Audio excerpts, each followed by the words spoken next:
right, that is Brio, or at least it used to be. That's an Italian restaurant that's been here since, I don't know, probably 2001. But of course, because of coronavirus, they are now closing down. The owner of this location and many of the other locations in town are closing. And if we move over to here, this was a retail store, I believe, Ann Taylor. But that's been here for a while, and of course that is closing down as well. These are just two examples just in my own hometown of what's happening across the country. We are truly having a retail apocalypse as we watch more and more small businesses shut down.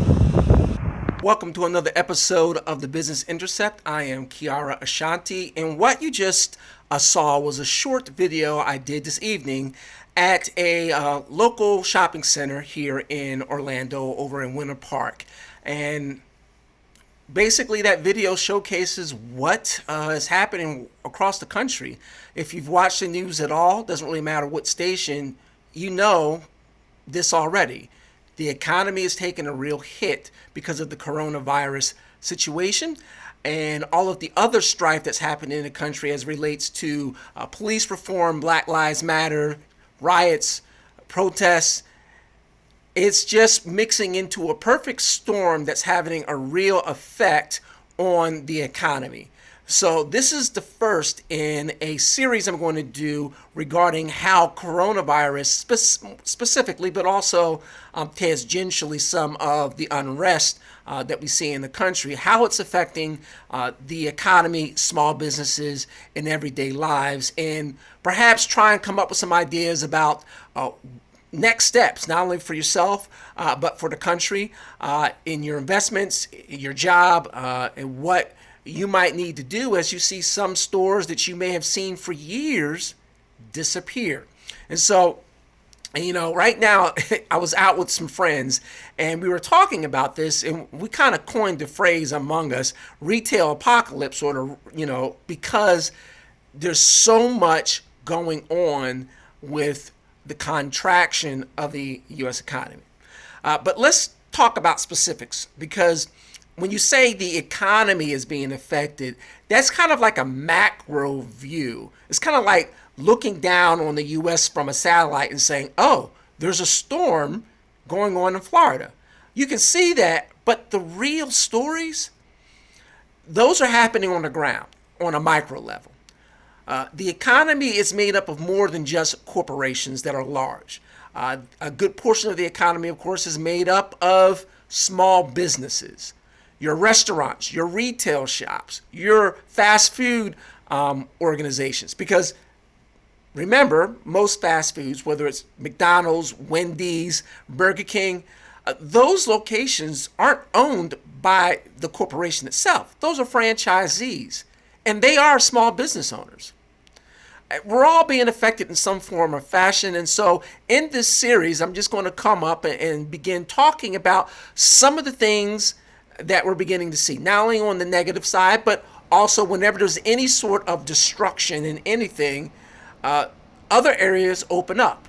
Certainly, the lockdowns have not hurt Amazon because more people are ordering through Amazon more than ever before. More people are joining Amazon Prime so they can get that free shipping more than ever before. So as sad as it is for certain segments of the population, there are other segments of the population that are seeing an increase, not only, again, on big corporations like Amazon as an example, or Walmart, but even on a local level. And so we'll try to find some of those stories and talk about them. What we're going to do today in this episode is kind of just go over a general overview of what's happening to small businesses and small business owners across the country. So I'm going to bring up a story from the New York Times. This gives a good encapsulation of what might be going on with some personal stories, and then we'll kind of kick it around and talk about some other things and some other aspects of it as well. So what we see in this story in the New York Times, I can't keep doing this. Small business owners are giving up. More owners are permanently shutting their doors after new lockdown orders, realizing that there may be no end in sight to the crisis. And that's kind of just before we get into the meat of this story, that's kind of one of the unspoken rules or situations that we're dealing with here. I've listened to a lot of news shows because I'm a bit of a news junkie. And on more than one show, I've seen 3, 4, 5 epidemiologists all talk about how we're not going to see a weakening or a lessening of the coronavirus pandemic until our population reaches about 60% in terms of infection rate. Okay, right now we're at 5%. So if they're right, if these experts know what they're talking about, then we're a long way from any real lessening of this particular situation. 5% and 60% is a huge number. That's a huge gap. And so whether it's increased infection rates, or of course, since most of the states like Florida and Texas are doing more testing, they're showing higher signs of infection. So I wouldn't necessarily call that a spike, so to speak, because obviously if you test more people, you're going to find more infections. But be that as it may, if they're right, then that means that this rate of infection and the numbers, they're going to have to rise. I mean, we're 320 million people, 340 million, I guess, so in this country, and they're saying 60% needs to get the virus before we begin to see any hope of a herd immunity. That's a lot of people. And so if you keep that number in mind, and you think about not just the virus, but more importantly, what we're seeing on the business side with leaders, mayors, city councils, governors, Congress, even the president, how they're reacting to this, we're going to quickly find that some of the things that are happening to people are as bad as getting the virus itself. So let's take a look at this story. On Friday, last Friday of June, Governor George Abbott of Texas said that the bars across the state would have to shut down a second time because coronavirus cases are skyrocketing. This story was done as of July 13th. We're a good week or two since then. It references the end of June, and the numbers for Texas have just risen. The same thing for here in Florida. Mr. Larkin, who is the owner of a karaoke club in Wichita Falls, Texas, just paid $1,000 for perishable goods, protective equipment, in anticipation of the weekend rush. No matter that the frozen margarita machine was full, 175 plastic syringes with booze-infused Jell-O were in place, or that there were masks for staff members and hand sanitizer for guests. That day, June 26, Mr. Larkin and his partner dumped what they had just bought into the trash and decided to close the club. Basically, he goes on to say they did everything they were supposed to do. They shut down the first time, reopened according to the rules that were in guidelines that they were given to them, and then they're asked to be shut down again. Same thing happened here in Orlando and throughout Florida. And he says he can't keep doing this. And not only is he right, but all small business owners, but particularly restaurants, can't. They've got their rents, they've got their leases, they've got their employees. You have to understand that these are not big, bad, unthinking, unfeeling, generic corporations. These owners know their employees. They know their employees' families a lot of times, or their stories at the very least.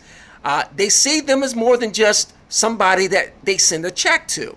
So they want to be able to provide work and therefore a paycheck and income to their employees. And of course, for themselves and their family, they want to continue on in their business. This surge, if you want to call it that, certainly the predicament that they find themselves in with the continuing going back and forth of the rules that different states, different governors, mayors, and city councils are putting in place are making this very difficult.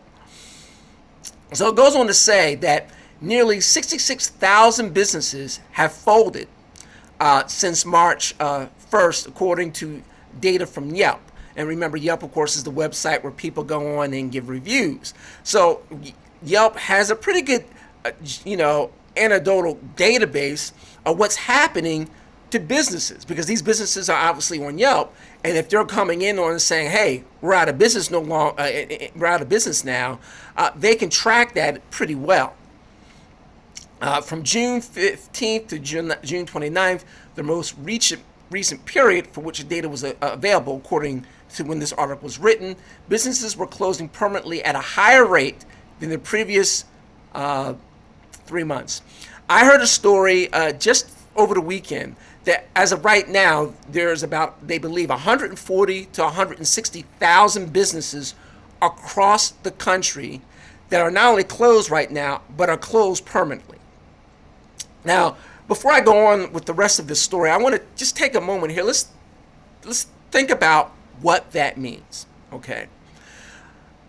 No one wakes up in the morning and decides to just open up a business like they decide to go to work.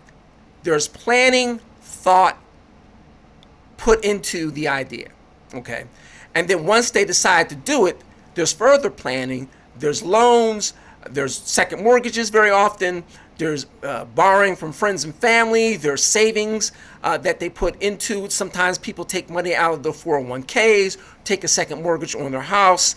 They do all sorts of things to come up with the capital in order to open the business.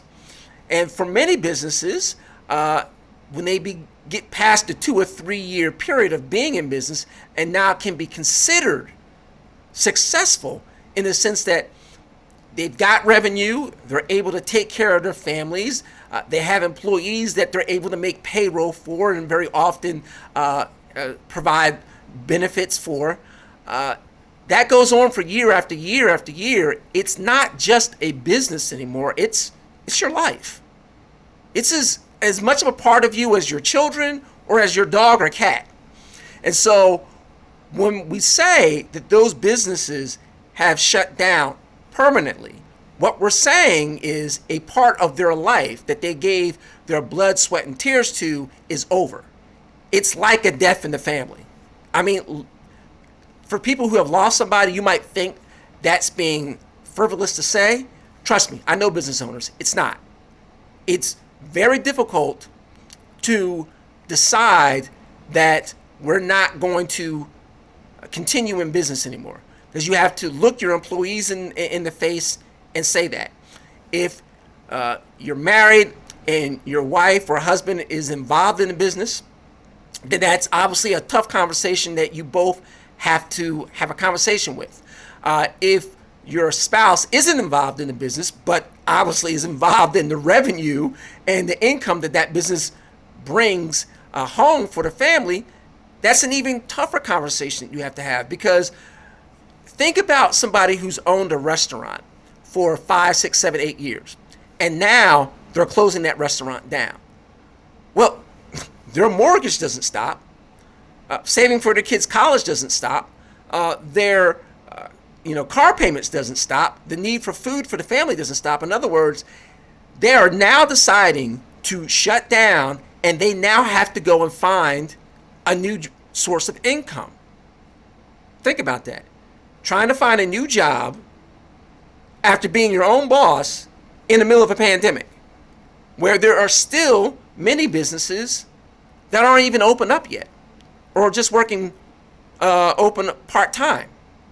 That is not an easy position to be in. And under normal circumstances, when there's a downturn in the economy, people who find themselves in that position, either laid off or because their businesses just closed for other reasons, they're able to kind of regroup, maybe go find a new job for a little while, or maybe decide to come up with some other type of business idea.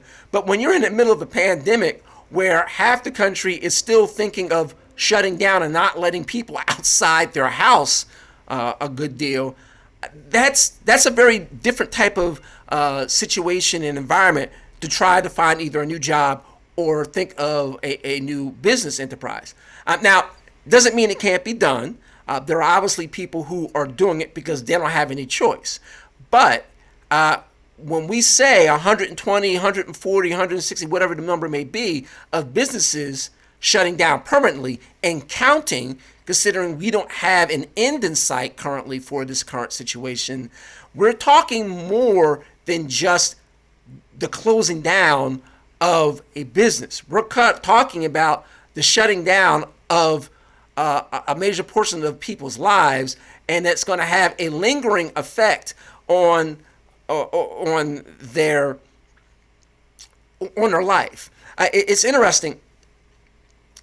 When I was a financial advisor, I would very often work with lawyers, particularly lawyers that are involved in divorce. And statistically speaking, there were 2 times when the rate of divorce would rise in the country. Always after December, where people are making their New Year's resolutions and things like that. From January through February is the highest period of the year when people start filing for divorce or for separations.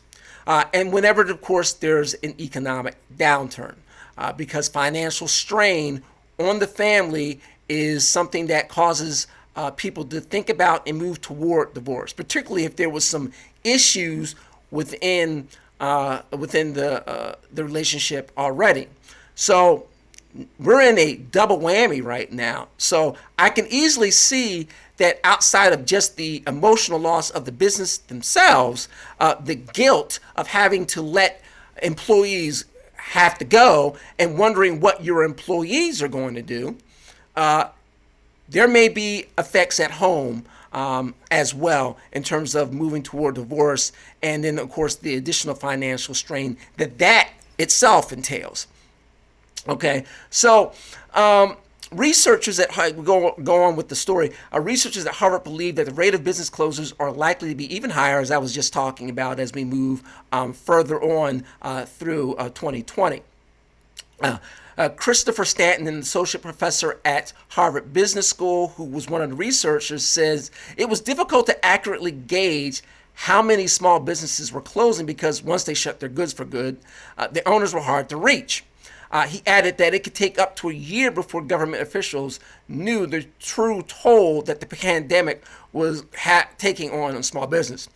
And certainly I can attest to that personally. I had joined a local business called a Stretch Zone. It's kind of almost like the massage places where you have a membership and you have a certain number of massages you can get. But this was for assisted physical therapy stretching.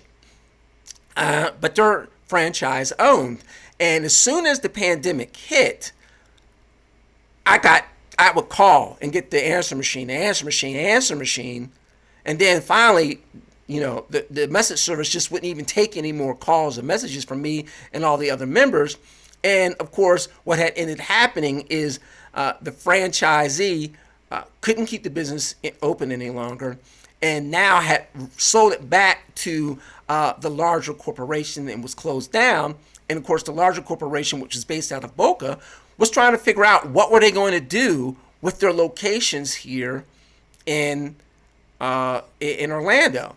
And even after I was finally able to get in touch with the new owners that were going to kind of reopen them at some point, the true lockdowns began. And I haven't heard anything from that company since. And that's just obviously a personal anecdotal example of what's happening and what this particular professor is talking about. At the moment, 39 states continue to have record-growing numbers of new cases daily. Obviously, the biggest, being in California, Texas, and Florida.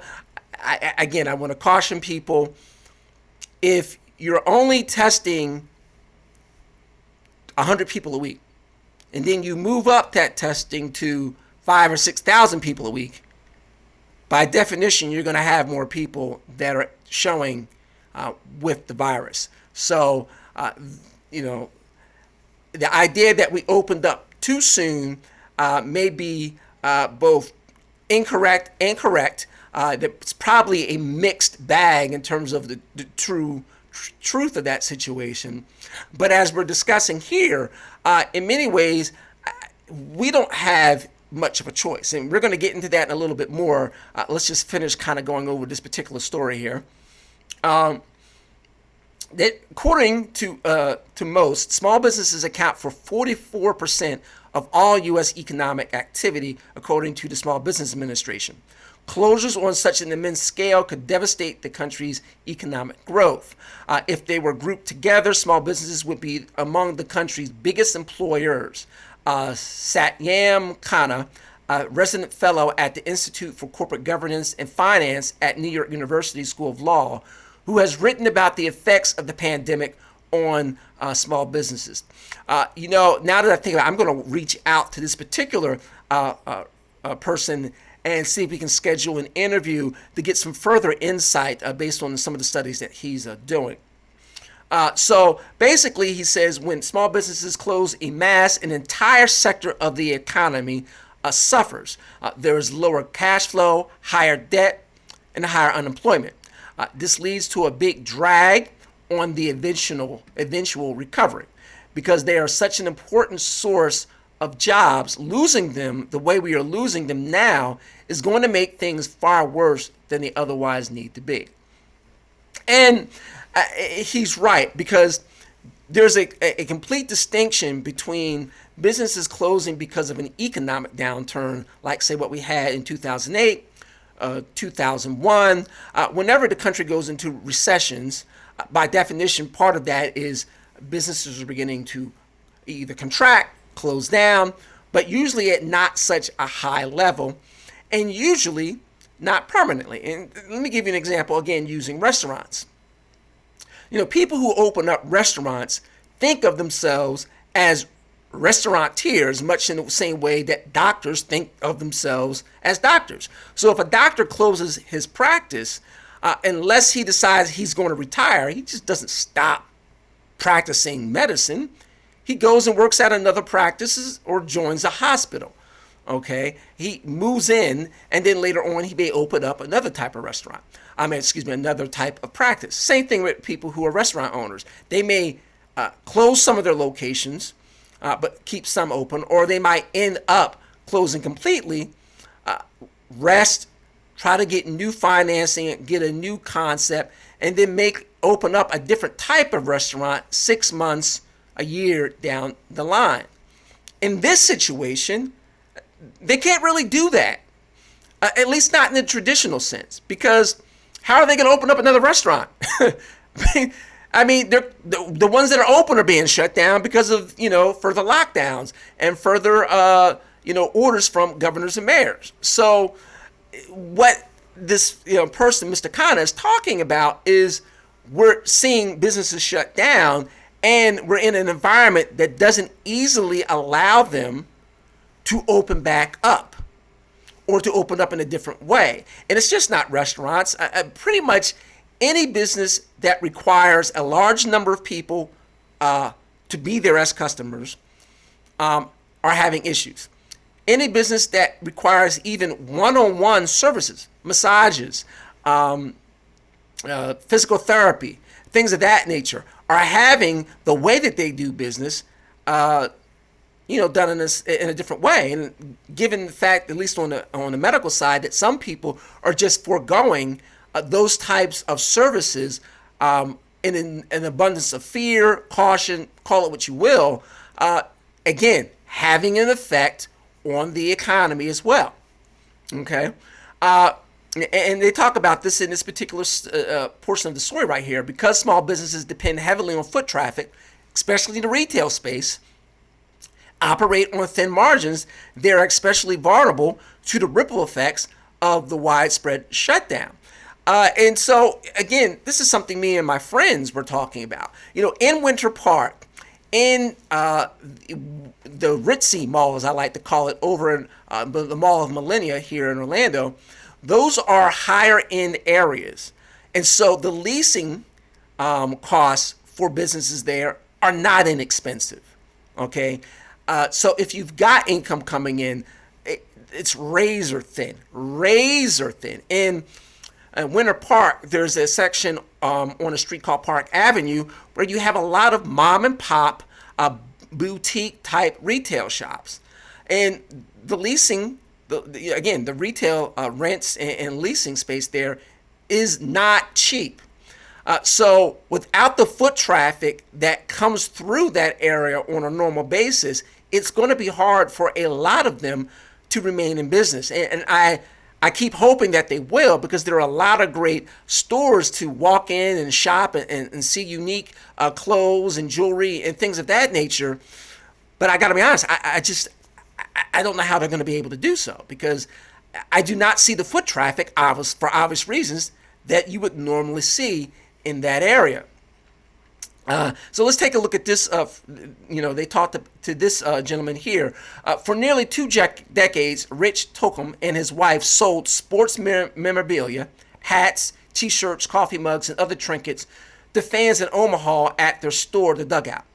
Since 2011, The Dugout has occupied prime real estate across the street from the city's 24,000-seat baseball stadium, which usually hosts the College World Series each spring. Look, you already know where this is going. The College World Series, of course, was canceled in March. In the weeks that came after, other sporting events were scrapped, starting with the college sports and extending into professional leagues that have struggled to relaunch their activities. Mr. Tocum, 58, watched his business fall off with growing unease, but it was only after a friendly chat with a retired college athletic director in May that the gravity of his situation hit home. He was already worried about the state of the virus in Nebraska and whether there would be enough tracking. Then the athletic director predicted that if college football was canceled for the year, which it likely will be, it will be the end of Division I sports as a whole. Now, I don't know about that, but certainly, well, think about it like this. And again, this is when we have to think about the numbers that we're talking about here. In fact, I don't have my, you know what? I'm just going to bring this. This is going to show up on this video, but that's okay, because I want to make the point here crystal clear here. Okay, we're just going to pop this up here. So we're going to pop up. If we have 100 and let's say, just make it on the low end, 120 million, 320 million people in the country, and we need to reach a 60% infection rate for the virus to begin slowing down in a true manner. And it's going to take us 18 months to get a vaccine that's truly viable. Then what we're talking about is 192 million, nearly 200 million people are going to have to become infected. I think we're right now somewhere around maybe 10 million, perhaps. That's a lot of people yet to be infected if what some of these disease researchers are saying is true. So if you think about that, that's a lot of college kids. There's not going to be any sports. If what they're saying is true, given the numbers and given the hysteria and fear and how we're reacting to the virus right now, if that trend continues, there's not going to be any division sports for the next year and a half. There's probably not even going to be college. So they're right. Division I sports could be devastated in a serious way for a long time. It could take 6, 7, 8 years before we even come back to close to what we have right now. And so, this gentleman, as he says, that really put him into overdrive. He negotiated an early exit from his store lease, announced a clearance sale, and a business that is a staple in that area. It's been around since 2011, so 9 years. It's now closed. He's 58. I'm sure he's a long way from being ready for retirement. What's he going to do? So, of course, the government put into place the Paycheck Protection Program, administered by the SBA, earmarked $660 billion worth of aid for small businesses. stipulating that a loan would be forgiven only if it was used to pay employee wages for 8 weeks. That's actually, that's not actually true. It's supposed to be true, but for all intents and purposes, if you look at the language of the program itself, anybody that requested less than $2 million worth of loans was going to end up having that forgiven anyway, which in a way is both good and bad. Perhaps good for people who took the loan and because of these continuing lockdowns are not going to be able to open up and therefore are obviously not going to be able to repay that loan, but also for scam artists who who went out and got the loan that didn't really need it, hedge funds, for example. Now look, hedge funds, not all hedge funds are making billions of dollars, and not all of their employees are high income employees. But the nature of hedge funds are, this virus has no effect on them. I mean, they don't need to come into an office to do the work. They can literally do the work from home. The traders, the marketers, the only people who really can't do anything to a certain degree are probably the investment representatives that usually go out and sell the idea and the services of the hedge fund to investors face to face. So they might have to do it obviously online, and some people might not like doing it that way, so that they might have an effect on that. But pretty much there was no reason for them to go out and get a loan. Their operations didn't really have to shut down at all, as opposed to what this program was originally designed for. Your restaurants, your retail shops, your dental offices, places like that. Okay. And then, of course, as they state here, even for those who took a PPP loan, survival is no guarantee, because, of course, we're seeing this situation continue on and on and on. And I think you get the gist of the situation with what this particular story is talking about. And this is an overview, of course, of what's happening across the country, with, right now at least, no end in sight, and with Congress talking about a second wave of stimulus. I mean, they've already put, close to a little over $1 trillion, probably closer to $2 trillion, into the spending. It's kind of funny, and again, as I always say in all my videos on this particular channel, this is not a political channel, but certainly one of the things that Republicans are going to have a problem come the fall, when election season really begins to rev up seriously, is, at least on the congressional level and on the Senate level, they're not going to be able to legitimately go out and stump and make campaign speeches about socialism as easily as they would have been able to if this situation didn't happen, because they're literally sending money out. They're spending and spending and spending. And so they can't look at their Democrat opponent with any real credibility and say, all you want to do is spending, when they're literally signing their names to more and more spending. Now, we can talk in another video about whether or not it's necessary, whether or not we're looking at an emergency situation and therefore the government doesn't have any choice. There are some things about that make that not true. But be that as it may, putting that whole type of discussion aside, when they're deciding that they're going to spend more money like that, it's going to have a lingering effect, because as we talk about in the beginning series about Joe Biden's economic plan, if you're increasing the spending of the country, by definition, you only can do one of two things. You have to increase tax revenue for the government in order to pay for those things, or you have to borrow more money to pay for those things on loan. And in reality, you probably have to do both of those things. And so as we're looking at a continued small business loss, more people out of work, not only employees, but the owners, who many certainly aren't, some business owners are wealthy, but a lot of them are not. And the ones that are just affluent, they're now having to figure out what to do in order to pay a lot of these loans. Because make no mistake, while this gentleman in the story was able to get out of his lease or buy himself out of his lease, he still had to pay money to that company in order to break it.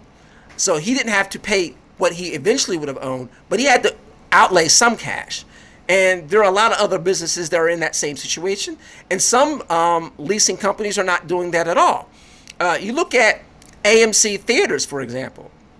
AMC theaters, they spend close to $1 billion a year, $250 million each quarter, okay, to in leasing costs, just leasing costs. And none of those owners were willing to renegotiate with AMC theaters whatsoever. So, they were able to recently do some debt restructuring, and that's going to come up in a different video within this series.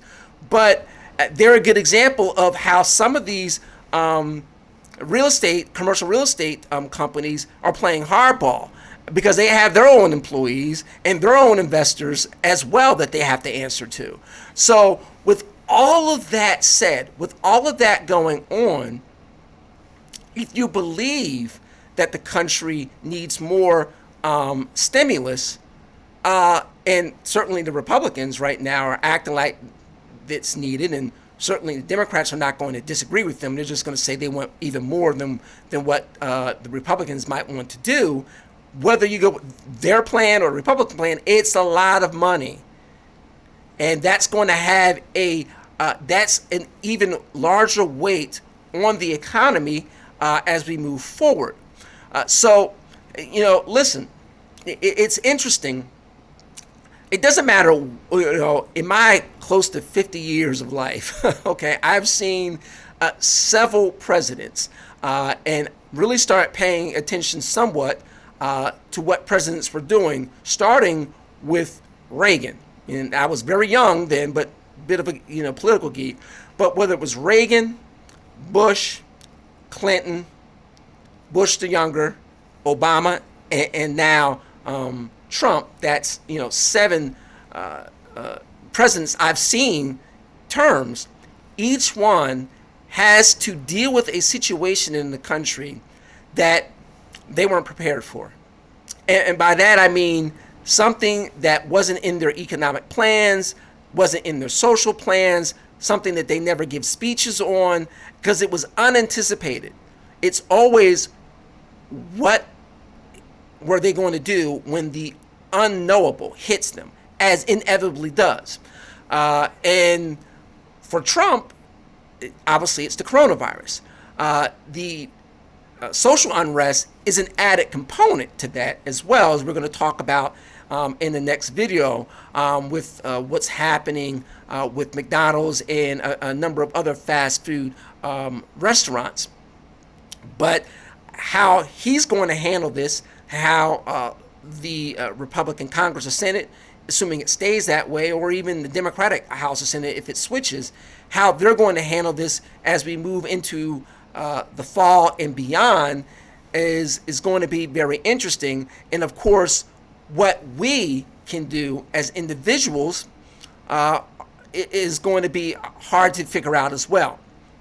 Best that I can tell you is, listen, I go into a lot of stores, Panera Bread, Jersey Mike subs, places like that, where in the last couple of years, you've begun to see them ask for tips. And because I'm taking out, I don't usually get a tip, because they're making a sandwich, which is their job, but I'm not being served or anything. But in this situation, I'm beginning to see myself putting tips on that, because I know that we're in a completely different dynamic. So as much as you can, try and support your local retail stores, your local businesses, because believe you me, they are in a tough situation right now. That's going to do it for this particular video. Please, if you have comments or questions, put them below in the comment section. Be sure to subscribe and hit the notification bell so you can get updates for more videos on this particular series on what's going on with COVID in the economy.